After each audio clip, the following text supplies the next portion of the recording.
Kita ke informasi yang pertama, pemirsa. Arus lalu lintas di Jalan Lintas Sumatera, khususnya menuju Jambi dari 3 hari menjelang Lebaran, terpantau ramai lancar.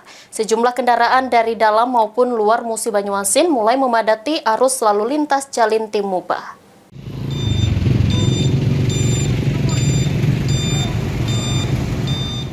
Seperti inilah situasi arus mudik Lebaran Idul Fitri 1446 Hijriah di Jalan Lintas Sumatera, tepatnya di Pasar Sungai Lilin, Kabupaten Musi Banyuasin.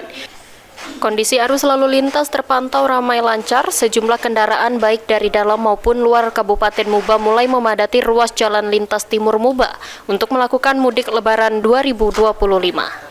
Padatnya arus lalu lintas menjelang Hari Raya Idul Fitri 1446 Hijriah ini juga tidak jarang membukakan sejumlah titik kemacetan.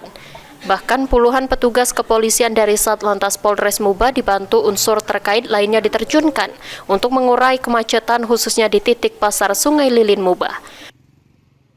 Masyarakat tidak bisa kita hentikan, tapi setidaknya bisa kita kelola. Nah, bantuannya buat barikade, jadi titik penyeberangan itu entah ber 10 meter atau 20 meter. Terima kasih Pak. Kan buat tali. Ya. Ruzi Iskandar, PAL TV.